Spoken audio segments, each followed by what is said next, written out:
Peter Sullivan, former editor-in-chief of The Star, comments and says, "We meet many Kaizer Nyatsumbas in this revelatory book. Not an ordinary life." Mike Siluma, Sunday Times deputy editor, makes a contribution saying, "It sheds a new light on the life of black professionals during apartheid, and then, after it ended, its achievements and disappointments." Gripping. Those are the comments on the book Corporate Newsman, A Life of Integrity, written by Dr. Kaizer Nyatsumba, who's our guest on this episode of the podcast. In his book, Dr. Nyatsumba shares his story, rising from junior reporter, first to editor, rubbing shoulders with the political elite during South Africa's transition, and onto the boardrooms of Anglo-American, Coca-Cola, Sasol, and Petro SA. He's our guest on this episode of the podcast. My name is Nongcebo Vukile McKenzie. Welcome. Ngiyakwamukela to the podcast.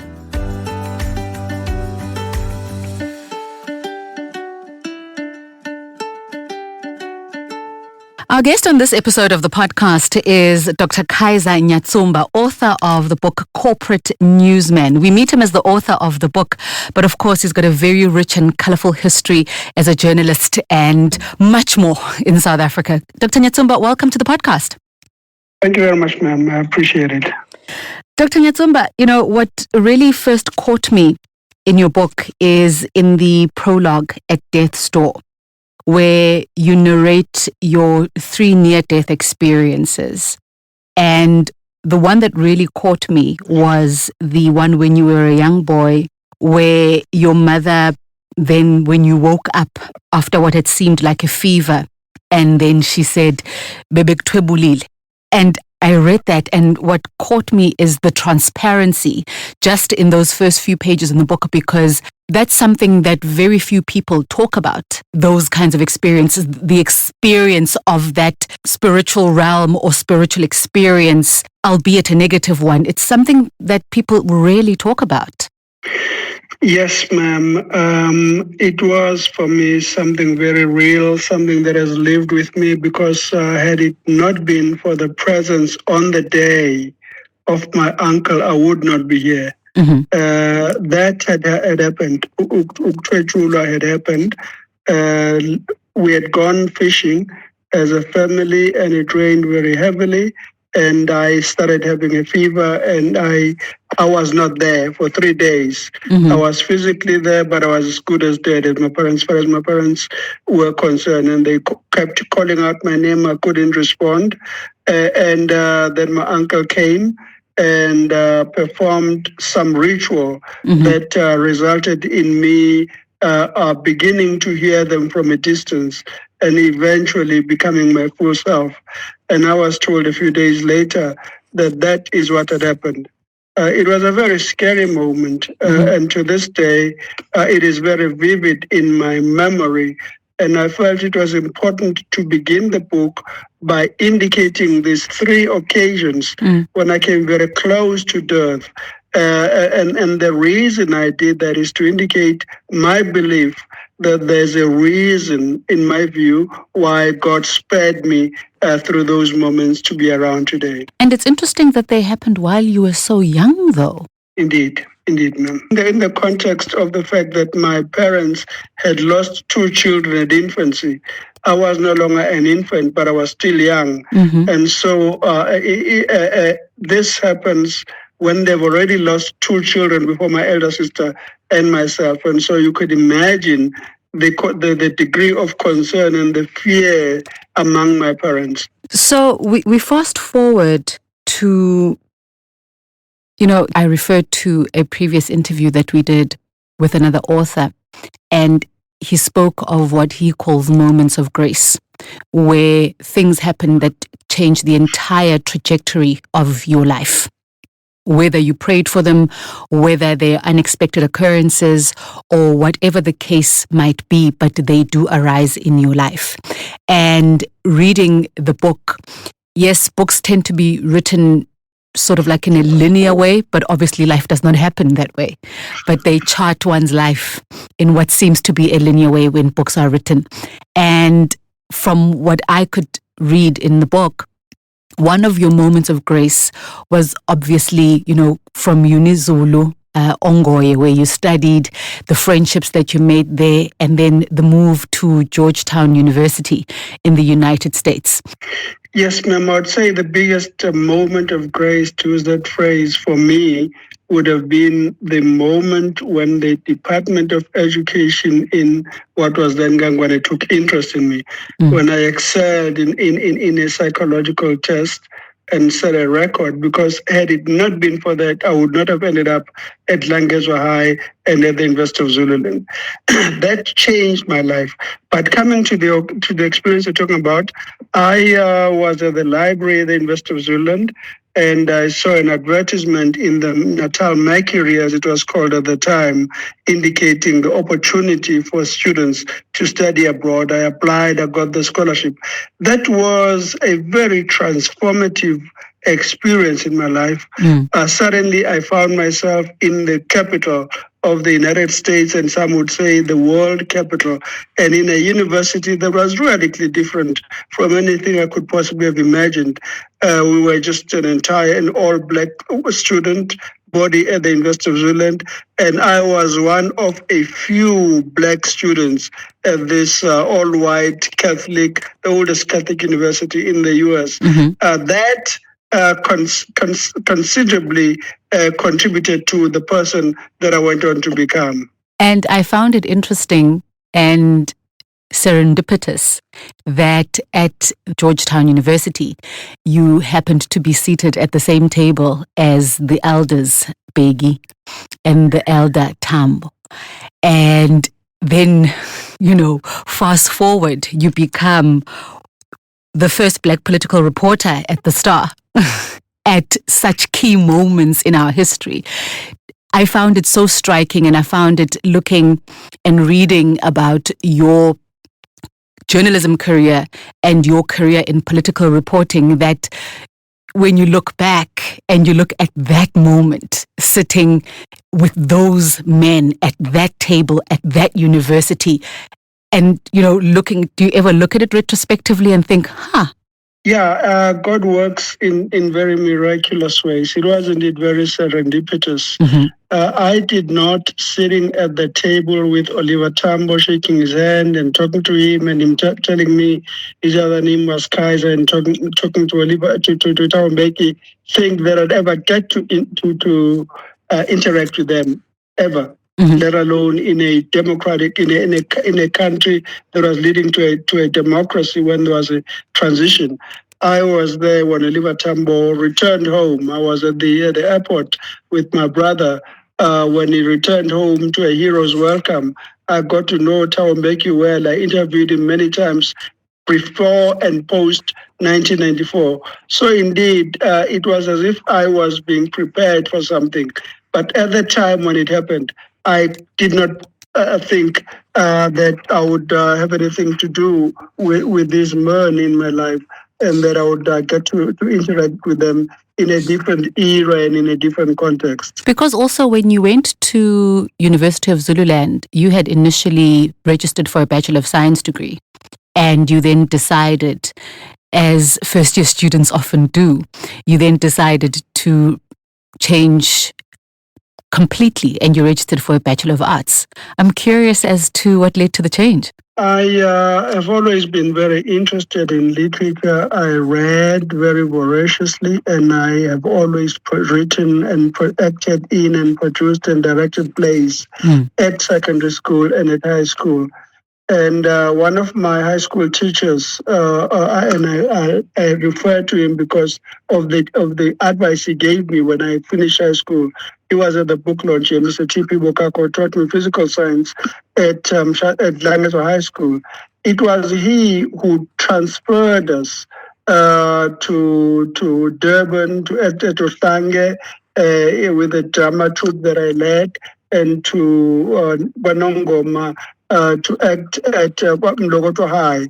And so when we're sitting for matric exams, he recommended, even though he had taught me physical science, that I should go to university and do speech and drama.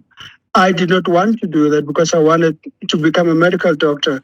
And so I registered for BSc with a view to proceeding after first year to the University of Natal or Medunsa to do my MBCHP too. But of course, I got very, very frustrated by the amount of time I found myself spending in the zoology laboratory, dissecting rats, as well as in the physical science laboratory, mixing chemicals. And I realized that given my experience with blood, I would not go on to be a good doctor. And I changed. At the time, I belatedly acknowledged the advice previously given to me by Mr. Bukako to do speech and drama. That's what I was intent on doing. And the intended majors were English and speech and drama. And I took some communication. But it was as a consequence of the change that I went on to study English as a major at Georgetown University, coming back here with the equivalent of an honors degree in English literature. But I also went on to study part-time journalism and went into that career. But yes, had I listened to the advice given to me by Mr. Bokako, because he had worked with me, had seen how excellent, and I was great as a drummer, as an actor. I would have been one of the best actors in the country, and I was great as a director, I was great as a writer, and the advice from the bottom of his heart was, that's the direction I should have taken. But I was above all else a writer, so I needed to work in a field that would make it possible for me to write, to continue to write. That is why journalism was the best career in the end. So you say that you grew frustrated with the time spent in the zoology lab and in the chem lab, and you say that with your experience with blood, you just knew that you wouldn't become a good doctor. And a lot of people will push through that. A lot of people will be, you know what, I will get over this, I will push, I will learn to get used to it, because at that time, those were careers that were viewed to be more stable, with more prestige. And it's easy when you are young and you're looking at the circumstances back home and you think, you know what, I will do this for home. And one of your dreams was to, build a beautiful home for your father and your mother and your family. And yet you chose to follow what felt natural. And that's not easy for most people to do. That's not easy for most people to have that level of faith in themselves, to know that, you know what, this is what I can follow and it's got a clear trajectory versus going in this direction. That sense of conviction within yourself, where did that come from? I have always had a strong sense of self-belief. I have always known that if I put my mind to something, I will be able to do it. And so the change was not easy, because I had long for many years wanted to be a doctor, and being a doctor carried, as you quite correctly pointed out, that degree of prestige. And I did well too. There are friends who have gone on to become medical doctors. In the first physical science bio test that we wrote, I obtained the highest mark. So I did well. So it's not because I was not doing well in the sciences, but I realized that I was drawn to medicine, not because I wanted to be a doctor, but because of the status. It was the best thing there was for one to be at the time. And I realized it was not going into it with the for the right reason. And I felt, let me do that which comes more naturally to me. I then, once I had made that decision, went ahead and changed and felt indeed at home that I ought from the beginning to have taken that direction. So let's talk about your experience with Patricia. Again, you are very transparent with regard to some of the lesser spoken about experiences that people have within marriage, and some of the lesser spoken about quite intimate conversations that people have within marriage. And I can only imagine how hurtful it must be to fall in love with someone, to, believe. I would like to think that most people go into marriage believing that this is the person that they will grow old with and they will then build a future with them. I'd like to believe that. And to then find yourself where, as you narrate in the book, that as soon as, she started working, then there was talk of divorce, the whole experience with the moving out of the flat, the whole experience with the confession that she later made when you had already gotten divorced, when she called you to Midrand to make that confession, the whole experience with Ashford walking all the way home, all of that. It must be something that touched your core as a father, as a man, to experience that level of rejection, both with regard to the confession that I'll allow you to speak about, and also just I can't imagine what it must be like when somebody repeatedly says, I'm going to get a divorce, I'm going to get a divorce, and then you wake up one day and they're really gone. How did you navigate that? Yeah, Nongcebo, you are absolutely correct. It was a shattering moment. Firstly, my parents I did not know about the existence of a divorce or even separation. Mm-hmm. My parents stuck it out. My mother passed away when she was with my father. Mm-hmm. She was a teenage bride when she met my father. She was at primary school, and they had a life together. They lived throughout their lives together. So too did my grandparents. I did not. The concept of a divorce was very strange to me. There's something else that is not in the book that happened in Washington, D.C. Sipho Nyawo, you may be familiar with the name. Mm-hmm. He came from Tuzuma. He was at Howard University, and I was at Georgetown University. Both universities are in Washington, D.C. We were great friends. We were interviewed on the eve of the 10th anniversary of June 16. There was on the 15th of June, 1986 on television. And subsequent to that, I got a call from a lady who was interested in me, and she said she was a divorcee. That scared me. I did not make myself available to meet her because the concept of being divorced was something that was very foreign to me. Mm-hmm. And I never met that lady. I subsequently apologized in a subsequent book to her because I ought at the very least to have met her. So this is somebody who had proposed to me, Patricia had. She had, I was a young person in 1985. I see her off to Park Station, and she's going to the University of Western Cape, and she says, how about we get married? I ignored that. And then when I invite her to Washington, D.C.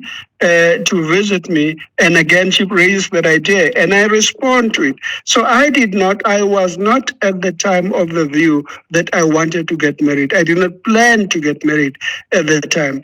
And she came up with this concept twice. On the second occasion, I agreed, and everything was done. And so for somebody like that to then, upon qualification, come back and say, I want out in the manner that it happened, it really shattered me very badly, and especially because there was then my child. And to then say, but no, don't do this. Let's involve your parents, involve the uncle, involve my brother Adonis and Mike Matabella on my side. And I said, let's go to the Catholic Church. She was Catholic. We got counseling, and it got better for a while. And then subsequently it started again. And she said she wanted out. And when I asked about my son, she told me, she made that terrible statement that no mother should ever make. How do you know he's your son? So those things were very, very badly damaging to me. Mm-hmm. So much so that I resolved I would never get married again. I made that resolution to myself. I would never get married again. It hurt me very badly.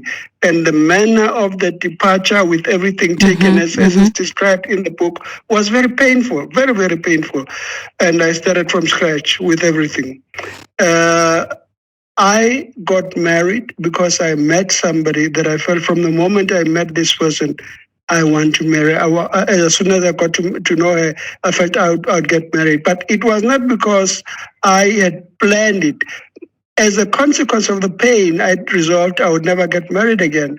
It was a terrible moment in my life. It was shattering. And it's something we often don't hear men speaking about transparently.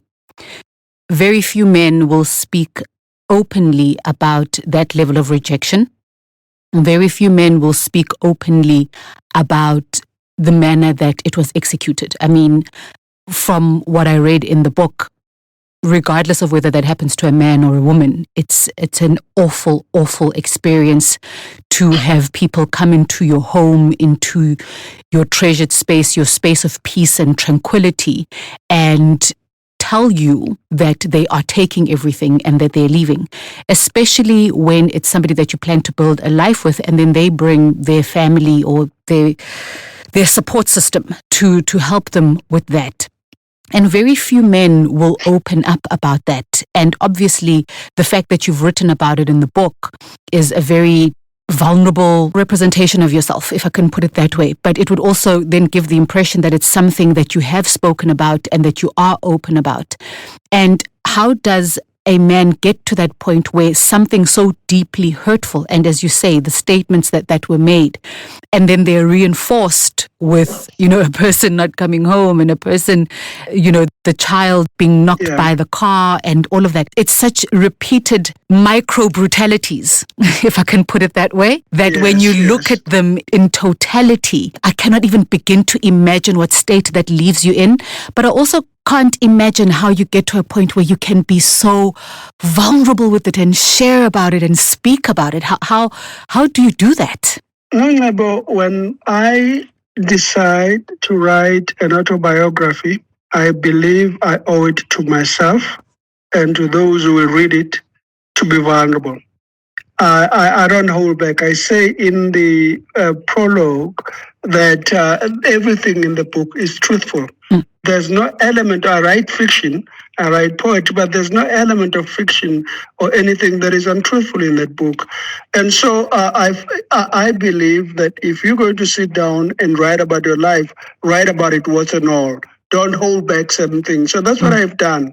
There are things that have been very, very painful and hurtful at the moment when they occurred. In fact, following the murder of my brother Adonis in 2009, it took my writing about that 4 years later to heal. So it helps me heal. It helps me confront certain issues. But more importantly, if I believe that if one is going to sit down and write a book one calls an autobiography, one should be truthful about everything. One should not hold back certain things. So that's what I did in the book. And you're right, the vulnerabilities are there because I did not seek to hold back, to hide certain aspects of my life. I have exposed myself to the reader, warts and all. Let's talk about your mom. And obviously, from the book, you share a lot about how you felt about your mom, how much you loved your mom, and how dear she was to you. And obviously, you share about her passing. And you were at Georgetown. And it is so painful when you get the letter with the incorrect stamp that you then feel, had I gotten this letter in time? About that, even as you mention it now, it brings tears to my eyes. Because you're so right. Firstly, I lost my mother. My mother was 39 when she passed on. I was something like 22, I think, at the time. When I was 22 at the time. So it was a very, very, very early age. I was young and she was young. Even today, she should have been around to see my children, her grandchildren. And so it was very, very painful. It happened when I was so thousands of kilometers away, and we're very, very close. So the difference in age between me and her was, she was 17 when she got me. If I was 22 when she was 39, she was 17 when she got me. She would have been 15 when she got my elder sister. Remember, I told you she was a child bride. Yes. She fell in love with my father, when she was at primary school, and she left school and she got beaten by her parents, and they persisted in their love until she passed on. And the most painful thing is that the amount of money that was needed is money that I had. I got given a stipend of about $700 to $800 per month. That was much more than my father ever earned. And so I would have happily given her the money to pay these people off so that she goes home. And that's the greatest source of hurt, that had I received that letter on time, should have been around, would have been able to pay off the people where she was doing her training, and should have returned home. And who knows, she would still might have been still around today. So that is the most painful thing. The fact that I could have made a difference in my mother's life. Mm-hmm. I would have made a difference in my mother's life, and that I went on to succeed, and she was not there. So when I turned 25 on the 2nd of November, 1988, I sat in my room and I almost cried. I was very melancholic. I wrote a poem then about how the absence of my mother affects me. I wrote a poem on the plane as I was coming to South Africa, and I wrote again on the 2nd of June 1988, my first year of work at the start, because I saw my trajectory, my professional trajectory. It was my first year of work. I was doing well and I was going somewhere. And she was not around to enjoy the benefits of having raised me. That was very painful. And you speak about your parents. I've noticed in the book, and also as we've been speaking, you refer to your parents always my mother and my father, my mother and my father. For you, you represent them as a joint entity. And I can only imagine how different it felt. You know, you've got the picture in the book of your father standing next to your car, your red car, and you talk about how you wanted to build a home for my parents. And in as much as it obviously doesn't make your father obsolete, but to you, from the sense that I'm getting, is that they were like a pair of turtle doves. And for you, that pair is what made home complete. That is true. That is absolutely true. So much so that following the passing of my mom, it was difficult. My heart went out to my father, and it was very difficult for me to accept that my father moved on, and so soon after the passing of my mother. But as a man at this age, I think back and I realize it's very difficult for a man who has lost his partner very difficult for a man to live alone. He worked. He had to wake up early in the morning to get himself ready, do washing at the weekend. So I can understand why he felt the need to move on so speedily. In my view, it was way too early, and I was very angry at him as a consequence of that. Over time, I made peace with it, and I got to accept this woman that I returned home and found him with, and the children that she had. But to tell you the truth, Nongcebo, I was very resentful of the whole thing and of her and the two children that they got. I did not bond with these children. I did not. I pulled away. And it is really subsequent to the passing away of my father that I'm there for them, and I've made it known to them that I regret the fact that there was a chasm between us. I'm there for them. So now, of course, there's been hurt on their side. But yeah, that is not because there was anything that I sought to do that was aimed at them. It was because of the anger at the fact that my father had moved on, in my view, early. Following the passing away of my mother. And I suppose that from your perspective also, you were a young man at that time. As you say, the concept of separation in any form was foreign to you. Your grandparents were together for a long time. Your mother and father, you'd only ever known them being together. So it sort of would have appeared to you, I would imagine, as sort of a deletion of your mother. And there you are grieving. She will forever, eternally live in your heart. And you then see her physical space being consumed by somebody else. And it makes you question, is she still in that heart space? Like, Dad, I'm still in my heart, I'm still missing my mother. Where is she in your heart space? But, people of those times, and most certainly our parents, will hardly ever share what is in their heart space. They will focus on what's functional, as you're saying. He needs to wake up early, go to work. He needs to have a meal when he comes back. I'm not saying that he didn't love his second wife. I'm saying that the drivers might have been different and the motivations might have been different compared to your first sweetheart at high school or primary school. And it can be, I would imagine it would have been very hurtful. Somebody once explained, you see when people are at a tavern, and a person gets very, very, very, very drunk, or they're at a family function and they get very drunk, and they'll say, "Hey, ukuba baba usaphila mina ngaba nje. Ukuba ma usaphila mina ngaba nje." And this is a person who's in their 40s, in their 50s. Absolutely, yes, indeed. Because it's a hole that doesn't close. You're absolutely right. It never does close. It never does close. To this day, there's a gaping hole in my heart. I've missed her so much. And as I said, the biggest tragedy is that I had ideas. I had plans in my mind for them, things I was going to do for them, the life my father and my mother were going to live. And she did not enjoy any of that. So she had this difficult life as a child, as a young bride, as a wife, and never got to have. My father enjoyed a better life. I did things for him, including, as you see, he's on that car with a sense of pride. He's been on every home that I owned in Johannesburg, my first home in Westville in Durban, and this property from which I'm talking to you now. My mother did not enjoy any of that, so that makes the pain that much deeper. And I have never accepted her absence in my life. You see, my father passed on at 73. He knows every one of my children. And so it was sad to lose him.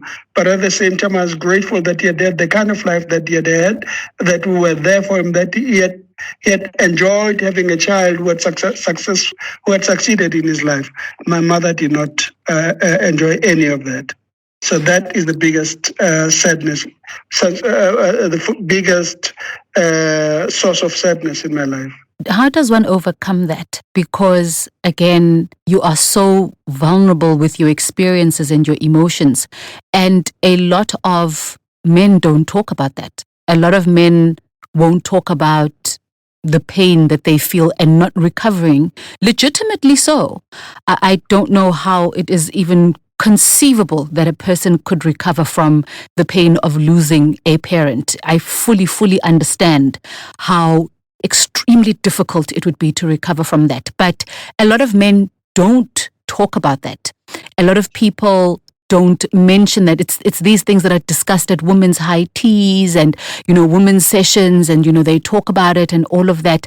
But men hardly ever talk about that. And that's why I ask, how do you overcome that? Because there are people who struggle with that till today. And maybe the mother passed on 20 years ago, 10 years ago, 5 years ago, when they were young.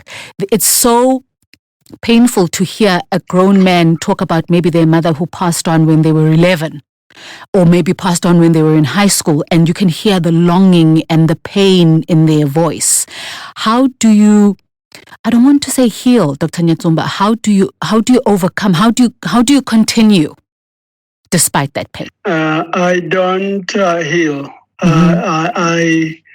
You acknowledge it, you accept it, you move on, and the person lives on in my life. Certainly, in my case, with my mother, that's what happened. You see, as I say again, it's difficult to lose a loved one. Very, very difficult. But my father was 73, so there is an element of acceptance and gratitude for the kind of life that the person had. It's very tough when the person was as young as my mother was, and I was young. It's very tough when my brother was 45, when he got murdered in the way that he was. So it was not even a natural death. So those things are tough. The only time in my life I ever had a need to go for counseling was when I lost my brother Adonis.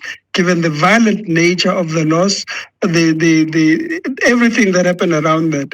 So I am certain that had I had the resources at the time, I would have sought counseling following the passing away of my mother. But no, I look at my children every day, and they have no idea. They've not met my mother. None of them has met my mother. So they see her in pictures, and I never stop talking about her. So I accept, because the beginning of any healing is with acceptance. I have accepted that she's not there, and I talk about her often, but it really never stops the sense of loss as far as I'm concerned. So looking at your professional career, I am amazed at how your life was intertwined with such critical moments in our history. And I can not even begin to fathom being a journalist at that time, not just because of the extent of civil unrest, not just because of the change of times when you became a political reporter at the Star, the first black political reporter, when you were an editor at the time of our second general election. You know, you became the political editor of the Star in 1995. The political unrest, when you look at our stance on HIV/AIDS, when you look at our re-entry into the global arena, those are critical times in our history, in the developing of the South Africa that we know now. But what struck me is you were still then at the time of the first black this, the first black that. And to be part of the narrative of South Africa and part of shaping the narrative of South Africa politically, wasn't that extremely difficult?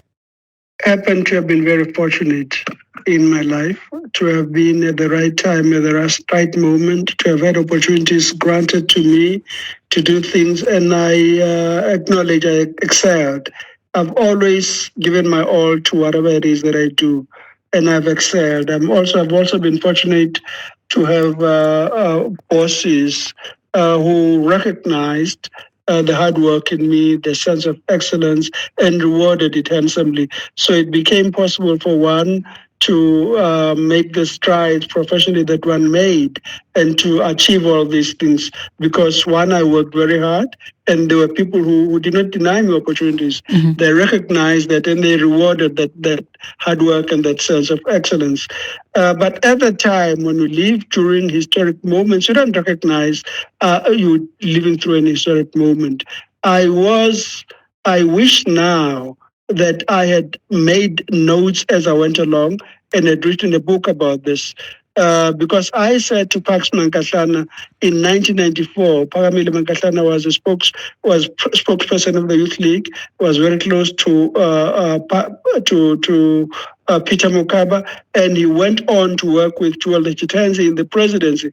I said, Pax, it's an historic moment. I recognized the sense of importance of the occasion at the time.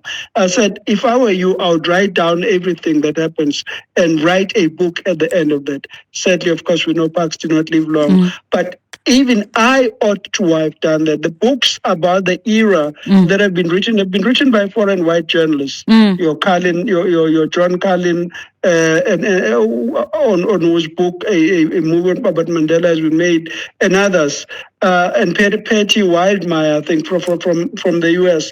No black South African, no South African journalist, period, but mostly no black journalist wrote about the transition. I was right in the middle of it all. I had access to everybody. I was respected across the board. I ought to have sat down to have written a book in 1999 or when I left journalism about that period. I regret that I did not do so. But yes, it was an historic moment, and I consider myself to have been extremely lucky to have been part of the documentation of our historical transition. And looking at it now, I can't imagine. I was a child when Chris Hani was killed. Yeah. And I remember the tension in the air. And I was a primary school child. And I remember the tension in the air. I remember us being glued to our TVs on the day of his funeral. I remember the marching in the streets. And I remember the fear. And we were just observers. You were in the thick of it. I mean, this is somebody that you'd met. Yeah. When we talk about our first statesman, our first black statesman, this is somebody that you received personal calls from. Yeah. This is somebody that you met, took pictures with. This is somebody who, without naming you, gave you professional criticism. Yes. And these are very real, tangible people that you've sat across the table from. And when you look at it now, as you say, you regret not writing a book about it. But when you look at it now, does it not leave you in awe of yourself? Because you didn't get there by fluke. You didn't sit across from these people by accident. Well, what a question that is, Nongcebo. Am I ever in awe of myself? Look back with a sense of awe. Mm. I choose to look back with gratitude, with a great sense of gratitude to those who offered me the opportunity, and to consider myself to have been fortunate. Others may look back and say what awful they were. For me, I happened to have been at the right place at the right moment, to have excelled in the tasks given to me, and then to have been given additional responsibilities. So I lived during this historical moment. I documented this historical moment as a journalist. And in a subsequent book called Ruminations, I go more into these things that I should have done. So in a book, just documenting this period. So I look at it as a sense, as having been fortunate to have been at the right place at the right time. I look at it as somebody having had an opportunity to make the best possible use of the chances given to one, and then to have been rewarded by those who have the power so to do. So that's how I choose to look at it. But yes, even now I look back and I see in the media today some reports about that era that are wrong in terms of context, in terms of some things attributed to some people. And at moments I feel tempted to set the record straight, but I refrain from so doing. Because there are young people now who are reporting who don't have the benefit of having been physically there, the sense of sequence that thing happened. So I understand, but one is still around. Was the likes of Cyril Madlala that I work with is still around. He writes from time to time for Daily Maverick. So people like those have a responsibility to help set the record straight, because there are certain things that are being falsified about the transition, and they will become the truth for those who read them in years to come. You know, that's what troubles me at times, that there's always a call for fresh eyes, there's always a call for new blood, there's always a call for,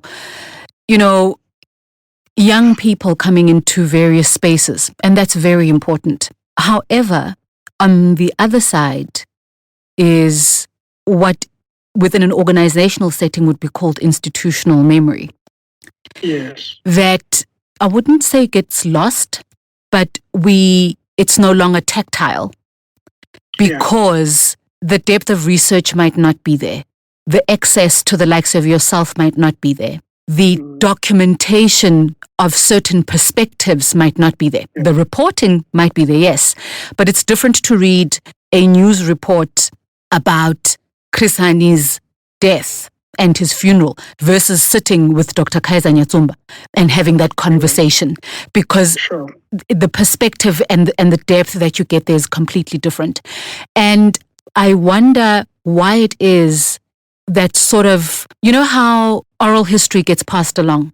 It's passed along by people sitting at a fireplace or sitting wherever they sit in communities. And we see this often in rural areas where, you know, you will bump into somebody and they are doing a certain line of work or performing a certain function within the community.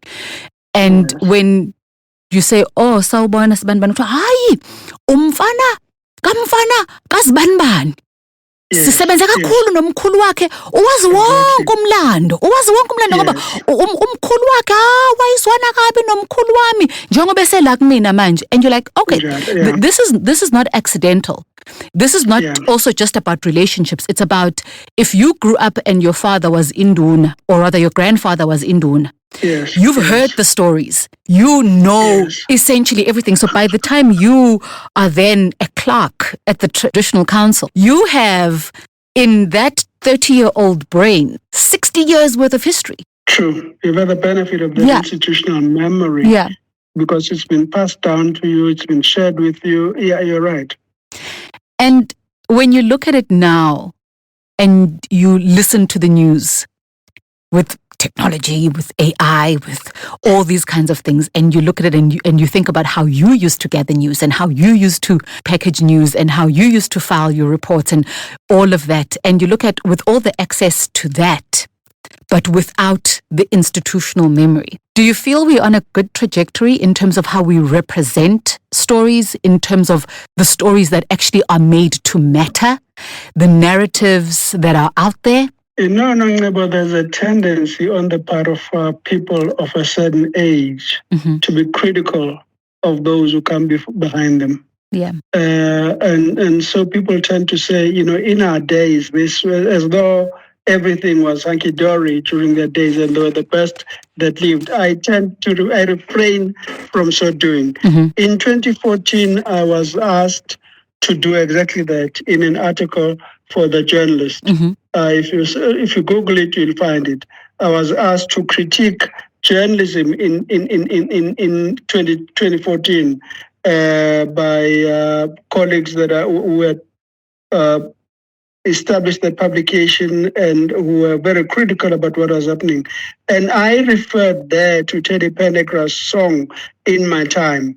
There's a tendency for people to say their time was the best there was. No, I don't take that view. I am a fan of journalists, young journalists on radio and television and print who do a great job. But first, let me put it on the record. I'm very disappointed in the group that I used to work for. It is a pale shadow of what it used to be. Independent newspaper, that's stable, is not what it used to be. It was the best newspaper group in the country. As editor, I was never told by anybody what to publish and how to publish it. I had full authority as an editor of a title, even as a political editor on the Star. And I wrote the political editorials in the paper. So I'm very deeply disappointed by what that stable has turned out to be. But there are still courageous journalists in other newspaper groups, in other media in the country. They're doing very well. My only criticism would be the absence, and it's not a fault, it's not their own fault. They are the ages that they are, they're living in a different era, so they don't have the kind of background that we would have as a consequence of having been there. And so certain things get falsified along the way. But the journalists today are much better educated than the journalists that I worked with. And that they're doing very well. So I'm not critical at all of them, but I just wish that they had the benefit of certain context, background, even if it's by way of reading, if they did not have access to people who were there around that period. So one of the prevailing themes of these times that we are in is what we see happening at our state-owned enterprises. Yes. And when you did your PhD, and congratulations on your PhD. Thank you very much. And having it conferred at the height of the COVID pandemic.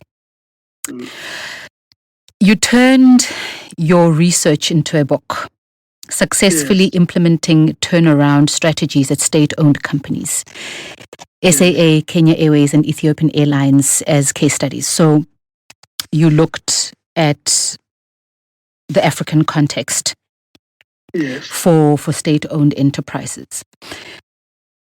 Just as an overall, obviously it's a much bigger conversation and it's a much broader conversation and it's a much more detailed conversation. What do you think is needed? Is it leadership? Is it accountability? Is it strategy? Is it political will? What's needed to make SOE? No, it's all of those, but far more important is the adoption by the South African government of the Organization for Economic Development and Cooperation, OEDC guidelines on how state-owned companies are to be guided. What we have in South Africa is sadly the biggest challenge we have is political governance. The biggest challenge we have is the rotten state of leadership in the country. We have no leadership in South Africa today. It is very, very sad. We have had a culture that has been inculcated that an opportunity to serve is an opportunity to advance your own interests. And so this terrible cadre deployment thing, promoted by the ANC when it came in, one could understand why in 1994, when they came into office, they wanted to place strategically in key positions people that they trusted. One can understand that because those they inherited were people who were of a particular political bent. And so they wanted to know that they would have people that they could trust who would buy into their vision. But the continuation of that the getting to a stage where people were placed in strategic positions who did not have the intellectual wherewithal or the capability to do the jobs, that led to where we are at the moment. And it got worse when you had the political leadership using these entities as vehicles for enrichment. They placed people in positions because they were considered pliable. They would be able to carry out instructions as given to them. So in this country, regrettably, we don't value independence. And I'm a very, very independent person. I have always been a person who speaks his or her own mind, who does not seek to curry favor with anybody. That's the kind of person you want in leadership.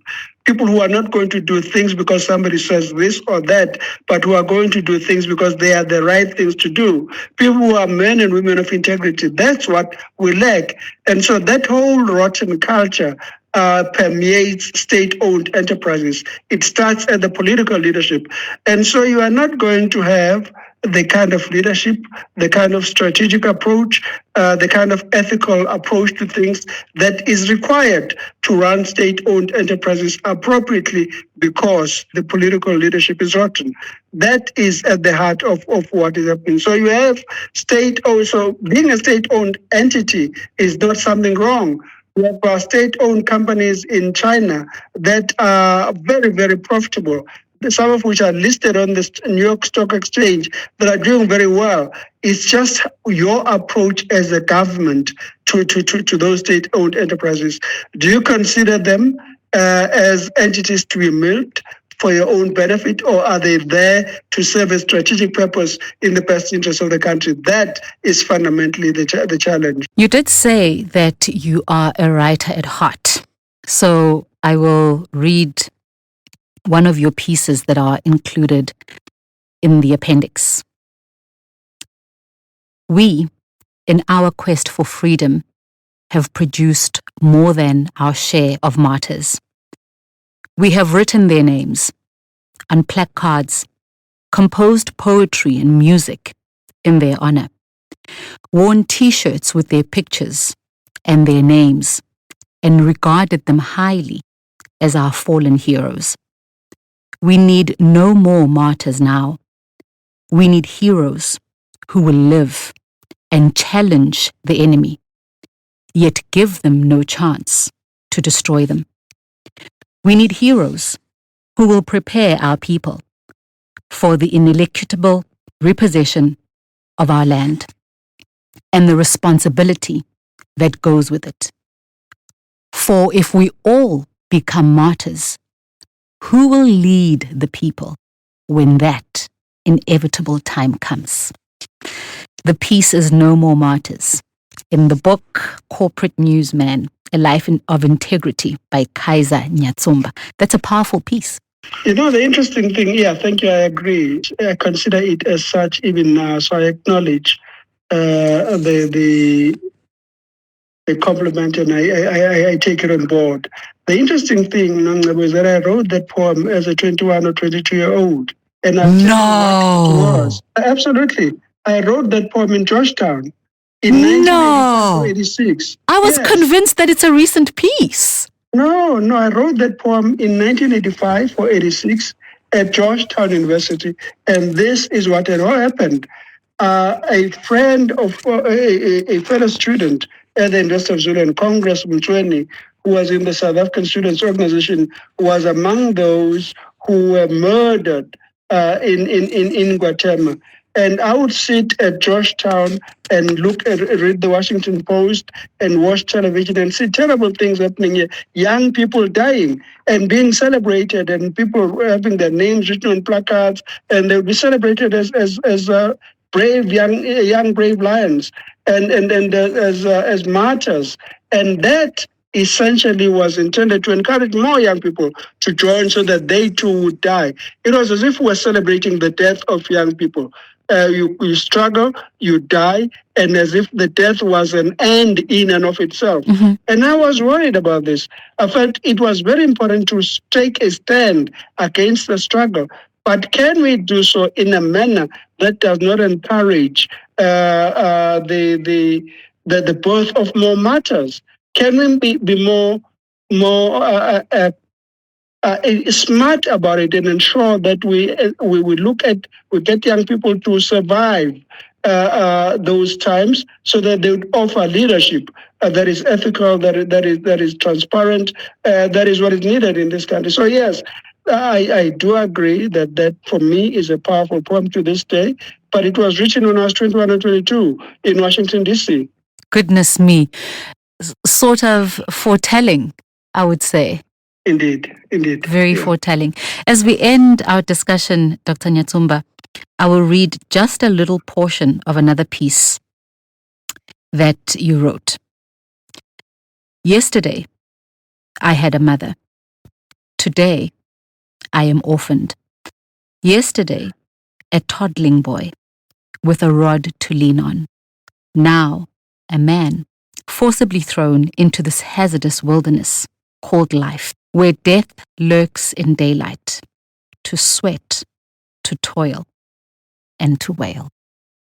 Nongcebo, thank you very much. That poem, I can't read it and be unemotional, or listen to you reading it and be unemotional. It was written on the plane in 1986 as I flew back from New York to South Africa to bury my mother. Mm-hmm. So it was really a day after I'd learned of her passing. Mm-hmm. And it's a very, very touching poem to me. Thank you very much for this opportunity. Thank you for reading this poem. And I'm glad to have had the opportunity to chat with you. I appreciate it very much. Thank you, Dr. Nyatsumba, for your time. And thank you for listening to this episode of the podcast.